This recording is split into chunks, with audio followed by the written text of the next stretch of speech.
magke-crave kayo bigla sa mga pasta o ulam na ating ipapakita. Inihain na rito sa inyong harapan ngayon. Kasi nga, balita ko dito sa Barangay Giginto, dito sa Bulacan, isa sa mga pinupuntahan ito. Mga 2 buwan, mag-1 buwan at kalahati pa lamang ito sa kanilang barangay. Pero pinupuntahan, pinipilahan at talaga naman tinatangkilik ng lahat. At yan ang specialty kasi ng isa sa mga kabarangay natin dito sa Chaong. Panoorin po natin ito. Mapapasta na yummy o Pinoy comfort ulam na kare-kare ang inyong panlasa huling-huli. Dito yan sa kainan ni Nanay Jen Lagrata. Pangmaramihan o solo trip, kayang-kaya nilang ihain. At ang sikreto ng masarap nilang mga pagkain, Kaya masarap yung niluluto ko kasi passion ko to and I love doing it. At syempre, maraming budbod ng pagmamahal. greet the morning with a great breakfast dito sa Agahan Natin.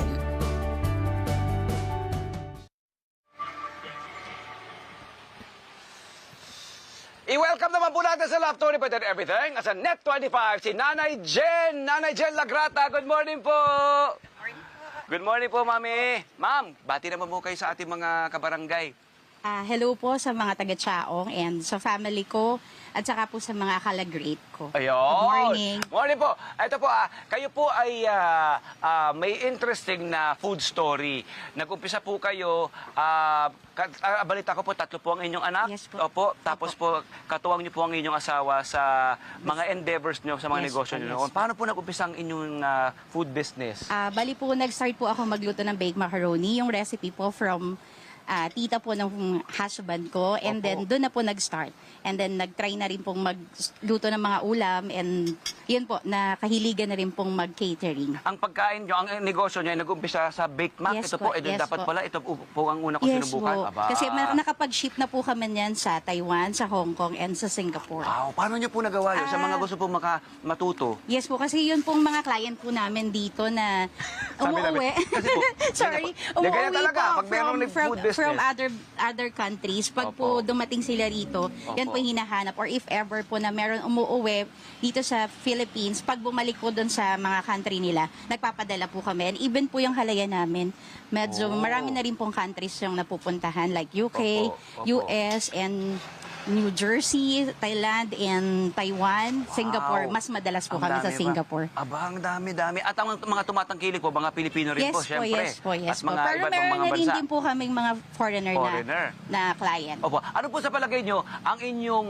sekreto para kasi po kung titingnan niyo yung food story nyo, maka ilang buwan lang po dito malakas na agad. Yeah Hindi po po. ba? Ano po ba ang sa palagay nyo ang sekreto o dapat na gawin o obserbahan ng mga nag-umpisa pa lamang? Siguro po pag magbe-business ka, huwag mo po munang isipin yung kikitain mo. Siyempre, kailangan ang isipin mo yung mararamdaman ng mga client mo pag kinain po yung food mo. Tapos sila na lang po yung magre-refer sa amin. Actually, we don't have page, we don't have any advertisement.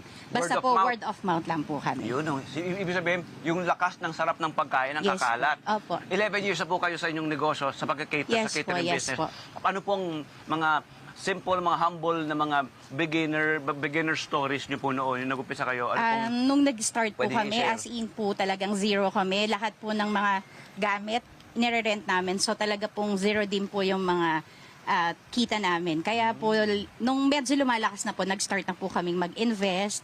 Ayun po, kahit papaano po, hindi lang po yung materials yung na-invest namin, pati po yung relationship sa mga client namin, na-invest na rin po namin. And then sila rin po yung nag-refer sa amin sa mga kakilala nila. Kaya po siguro nag-grow yung business namin. Opo. Opo. Itong catering business niyo po, ano po ang ating offer ng mga putahe? Saan po kayo una nag-zero in? Inaral niyo po ba yung market, syempre, pero ano pong nakita yung gusto ng mga Pilipino na inihahain nila? Catering man yan ng mga ganitong restaurant? Actually po, yun talaga po yung bestseller namin is more on pasta kami kasi nakaka-attend din po ako ng ibang events. Yung Mahilig pong ka mga Pinoy sa food pasta? po, yung food po namin medyo kakaiba po sa mga pasta ng ibang caterer. Meaning, paano pong kakaiba? Ano pong meron? Sabi din po ng mga client namin, the best po talaga yung baked macaroni namin and carbonara. And ngayon po, ina-advertise po namin and promote po namin yung shrimp pasta. Ito nga, sinusubok ko yung baked mac nyo. Hindi siya yung overwhelmingly cheesy, Yes di ba? Pero meron siya magandang Creamy. very creamy. Yes po. Tapos medyo runny yung kanyang yung cheese sauce. Nakakatuwa siya at saka al dente po, maganda po. Yeah po. Good to the bite po yung pasta. Ito rin pong Shrimp inyo, pasta. baka kaiba ito. Ito, pag nagpunta kayo dito, 150 pesos. Yes Meron na kayo, may kaldereta rin sila, Yeah nasa 150. Ang range po ng kanilang pagkain, abot kaya, hindi po ba? Ito po ba ang presyo nito sa palagay nyo crucial para sa ating mga kababayan na kailangan maintain nyo yung ano? Kasi binabantayan nila yung presyo eh. Yes po. Kaso Opo. po ngayon po kasi sobrang mahal ng mga ingredients. Pero so far naman po, hindi pa po kami nag-i-increase ng mga presyo namin. Kung ano po yung nag-start kami, hanggang ngayon kahit tumaas siya. Pagbalik na lang po nila kami babawi. Yun. Basta po matry po Pagbalik-balik. muna nila para po kahit papano, Opo. pagbabalik po talaga sila. Kahit po tanongin nyo sila ate. Opo. Ano ba mga naging struggles nyo noon?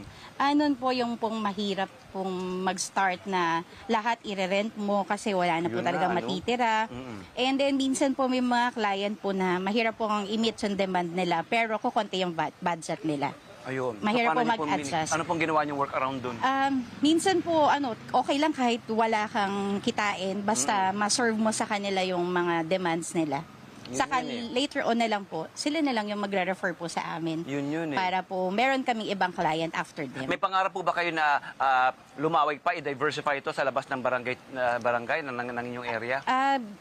Actually po yung catering namin, ang farthest po na narating na namin is San Miguel. Opo. And meron po kaming invitation sa mga provinces like sa Pangasinan, Pampanga, and Tarlac. Pero hindi po namin ma-accommodate kasi that was too far from us. Mahirap po. Baka mamaya magkaroon ng problema yung food namin. Mangyayari rin yun. Nakakatuwa rin po. Yes po. Lulubin din yun. Opo. Yes po. Ano po ba ang pangarap niyo pa sa inyong pamilya? Yung family ko maging healthy sila and kahit pa paano masuportahan namin yung dreams ng mga anak namin and apo namin. Opo. Yan lang po. And makatulong po doon sa mga staff ko. Yun, makakreate Yes kayo ng po. jobs para po sa mga tao pa, sa mga kababayan, mga kabarangay Yeah, natin. opo. Ano po. May payo po ba kayo sa mga gusto magtayo ng ganitong klaseng negosyo? Yung mag-iisip na magkaroon ng ganitong business, kailangan hindi muna puro kita, kailangan yung passion, love, at saka yung maging honest ka sa mga client mo na hindi mo Honestly. kayang ibigay yung demand nila, pwede mong ibigay based sa budget nila. Ayun. Yan Naku, lang po. maraming At saka salamat. syempre po kailangan thankful ka lagi kay Lord. Opo, manalangin lagi. Yes Ano po. po, opo. Ito po, subukan muna natin itong Yes. kaldereta ha, bago tayo magpasalamat. Maraming salamat, Mama. Yes po. Kasi talagang I'm so honored. Tamang-tama po, Yet, saktong I'm very gutom po much ito. honored din po. And this is one of my dream na magkaroon ng ganitong Feature? talk. Yes. Opo. And God is so good to At Net me. 25 po ay bukas po sa inyong lahat. Yes, ng thank mga- you so mga much for the nag-uumpisa at mga- opportunity. Opo, walang ano man din